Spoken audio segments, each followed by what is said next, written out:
Collègues, la parole est à Madame Marie-Noëlle Battistel pour le groupe socialiste et apparenté.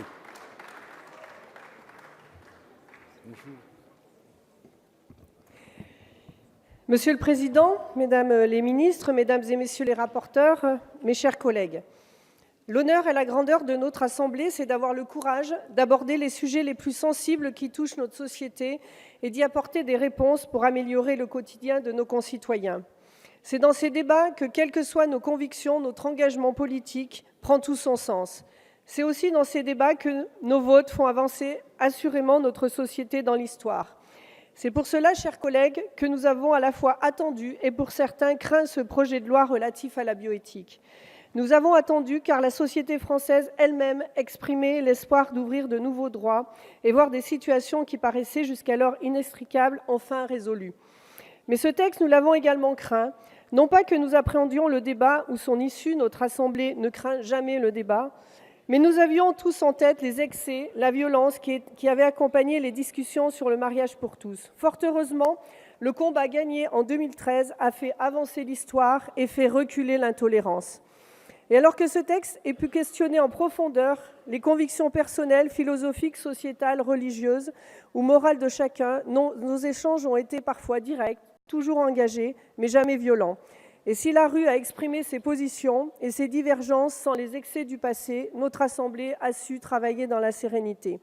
Pour cela, je souhaiterais féliciter l'ensemble de nos collègues sur les différents bancs, les rapporteurs, dont évidemment notre collègue Hervé Solignac, et saluer nos travaux qui ont fait honneur au débat démocratique qui était en droit d'attendre nos concitoyens. Il convient tout particulièrement de se féliciter de ce qui est l'un des principaux marqueurs de cette loi et l'une des principales avancées, la suppression du critère d'infertilité comme condition pour pouvoir recourir à la PMA.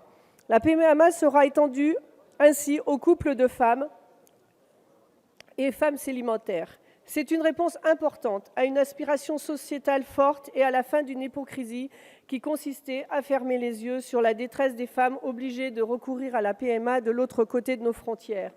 Grâce à ce texte, ces enfants nés de PMA se verront enfin accorder les droits qui leur reviennent, les mêmes que ceux de tous les autres enfants. Le texte prévoit également, comme une évidence, que la prise en charge des tentatives de PMA par la sécurité sociale soit la même pour toutes celles et ceux qui y recourent et fait donc progresser l'égalité. Nous, élus socialistes, ne pouvons que nous en réjouir et nous en féliciter. Malheureusement, quelques frustrations demeurent. Car si l'esprit d'ouverture montré par le gouvernement au moment de l'élaboration et de la présentation du texte a été apprécié, cet esprit semble parfois s'être perdu au cours des débats. Je prendrai pour exemple la question de la filiation, bien sûr, pour les enfants issus de PMA réalisés par des couples de femmes.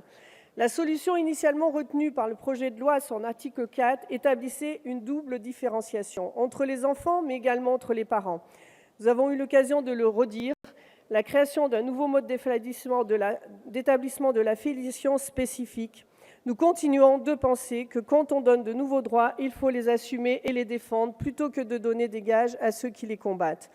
Le gouvernement a certes décidé de revoir sa copie, mais la solution nouvelle proposée crée tout de même un régime dérogatoire et spécifique aux couples de femmes.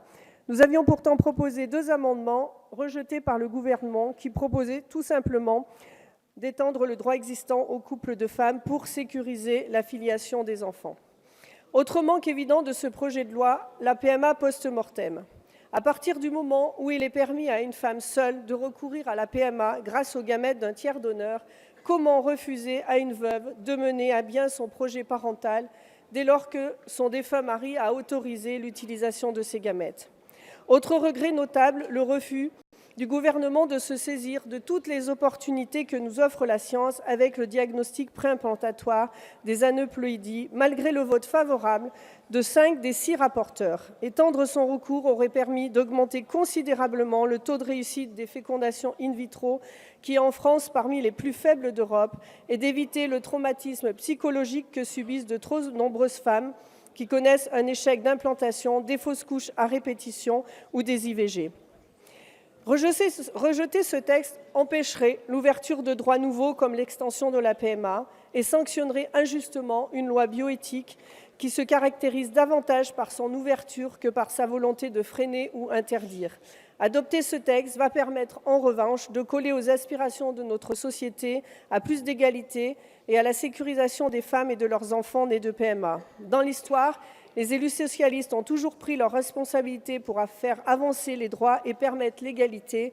Nous les prendrons encore, car ce texte, même imparfait, ouvre de nouveaux droits. Parce qu'il fait avancer notre pays sur le chemin de la liberté et de l'égalité, le groupe socialiste et apparenté votera pour ce projet de loi, même si nous regrettons qu'aucun de nos amendements n'ait été adopté en séance. Nous préférons toujours une avancée, même lente, à l'immobiliste. Alors nous nous réjouissons de ce petit pas de plus sur le chemin que nous avons engagé il y a de nombreuses années. Merci. Merci, Madame Battistel.